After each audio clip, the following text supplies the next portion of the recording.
Welcome to my channel. Today, we're diving into another fascinating tale, The Library That Wasn't There. When curious teen Tanaisha stumbles upon a library that vanishes by morning, she uncovers a truth no one is ready for.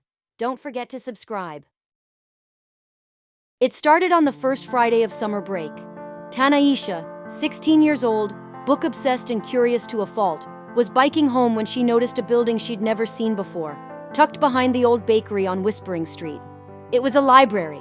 Not a modern one with computer terminals, but a grand, ivy-covered structure with arched doors and a weathered sign, the Library of Echoes.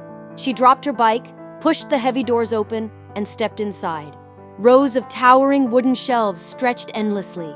A golden chandelier cast a dim glow. No one else seemed to be there. But the strangest part? Every book was unlabeled.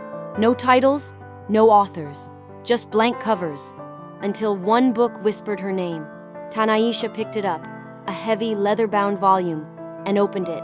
To her shock, the first page read, Tanaisha entered the hidden library at 4:16 p.m. on June 2nd. She would leave forever changed. The pages that followed described her life in eerie detail, her childhood fears, her dreams of becoming a detective, her secret stash of candy in the desk drawer. She dropped the book in panic. Suddenly, a voice behind her said, "Some stories aren't written, they're remembered." She turned to see a man in a dusty coat and spectacles. He looked about 60, kind-eyed but serious. "I'm the curator," he said, "and you found us, Tanaisha." The curator explained that the Library of Echoes appears only to those seeking answers they don't know they need. "It shows you not what you want to read," he said, "but what you need to face." Tanaisha noticed other books, glowing faintly. One showed a girl cheating on an exam and facing the consequences. Another showed a boy lying to his parents, leading to bigger problems. Every book was about someone real, and not all stories had happy endings. "But why are there no titles?" Tanaisha asked. "Because truth doesn't come with labels," the curator replied. Tanaisha wandered deeper into the shelves and saw a book glowing brighter than the rest. Curious, she opened it and gasped. It wasn't her story. It was her best friend Zoya's. It described Zoya making a dangerous decision, sneaking into the old train station at night to search for a rumored hidden tunnel, something Tanaisha had once dared her to do. But the last page ended with chilling words. "She never came back." Tanaisha's heart pounded. That was supposed to be a joke.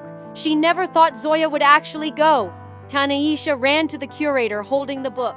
"This hasn't happened yet, has it?" He looked solemn. "Not yet, but it will, unless you change the ending."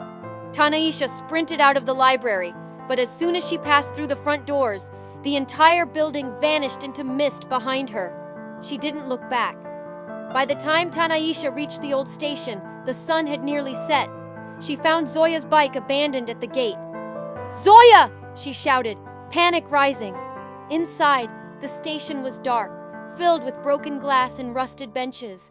Tanaisha followed footprints through the dust and down a staircase to a forgotten storage level.